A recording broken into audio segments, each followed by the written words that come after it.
Hi, my name's Amanda, and I'm a type 1 diabetic.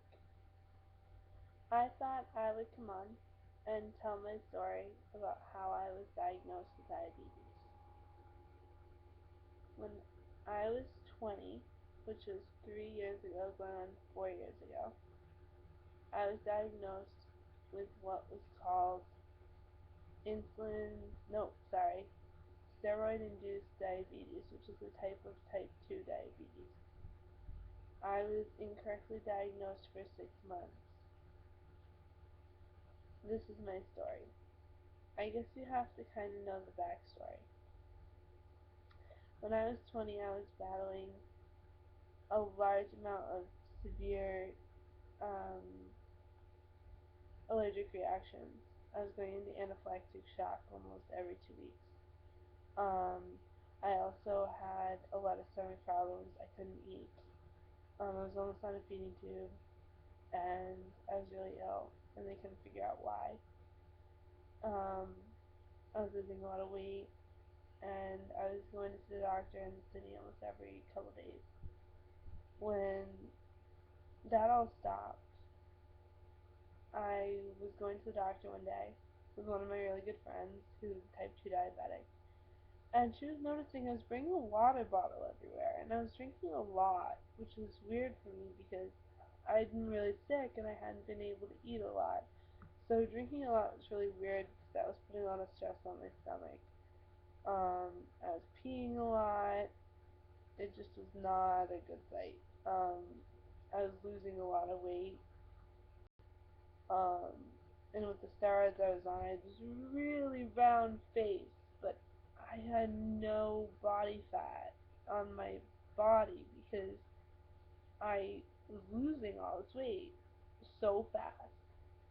So we went to the doctor and they said I was doing fine, that my lungs sounded great, and it was wonderful. The medicine they put me on was a miracle drug, and it was great. So on the way home, I was drinking, and the hospital was probably an hour, maybe a little bit farther away, and um, we had to stop 3 or 4 times to stop to go to the bathroom, stop to fill up my water bottle.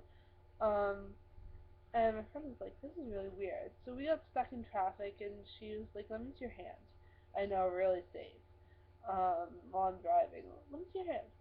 So she was like, "Let me see your hand," and I was like, no, needle." Of course, she changed her needle before she did this. Safety point.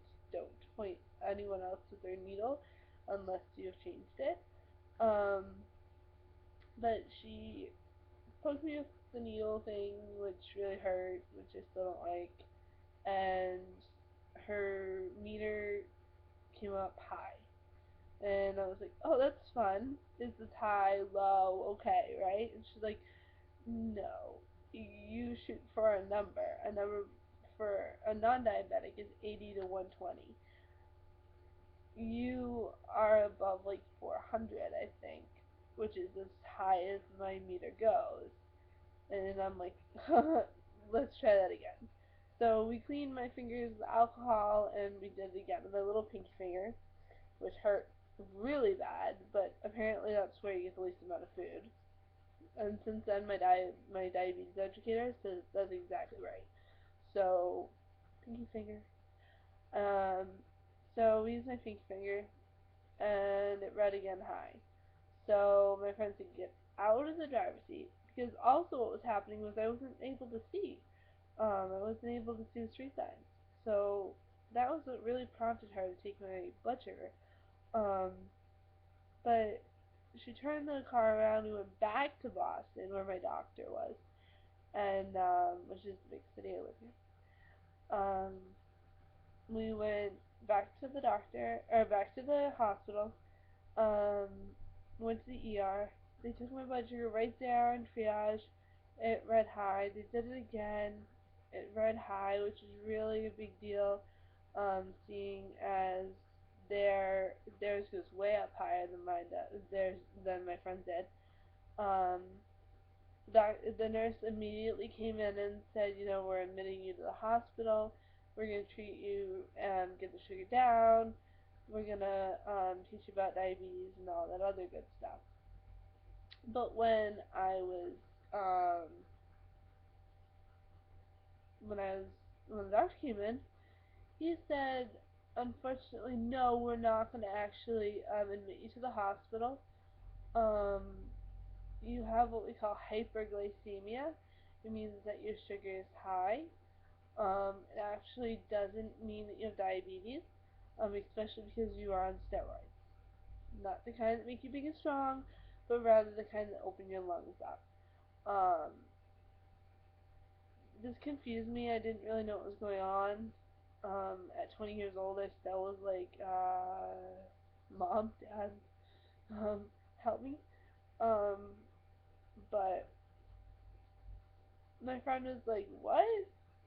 So they decided to send me home. They gave me some fluids because I was dehydrated. Duh, because the sugar was so high. They gave me some insulin, and they said, go see your doctors in 1 to 2 days. So the next day, my doctor, we went back into Boston. Someone drove me this time. Um, she gave me a meter and put me on Lantus, and she said this should help. You have maybe a type of type 2 diabetes. It's probably because of the medicines you're on. It makes you go up during meal times. Um, but just to be sure, you do have both types of diabetes in your family. We want to just make sure you're not diabetic. So we'll put you on some insulin to like kind of even everything out. So they did that. Um, and they gave me a meter. And of course then I'm checking every 5 seconds. Like I wanna know what my sugar is now. And I wanna know again. And I wanna know again. And I wanna make sure I'm fine. But I'm getting numbers now. I'm getting 300. I'm getting 350. But at least it's numbers. To me, that was good. I was getting numbers, yes. Um, Not numbers I wanted, but I was getting numbers. But I was still hitting highs. I was getting those valleys, but the peaks were still way too high, and the valleys were still way too high. So um, we went back to my doctor, and my dad is a little. We don't really know what's going on. I'm gonna stay active. And so my friend went with me, and she said, "Well, we need to send you to an endocrinologist." And being a pre-med student, I knew exactly what that meant. So I was still really sick and didn't feel good. And so I called my aunt, who was the head of one of the largest diabetes clinic in the country. I said, Auntie, I need help. And that's where we're going to stop this video. And I'm going to start the second video about how I was diagnosed.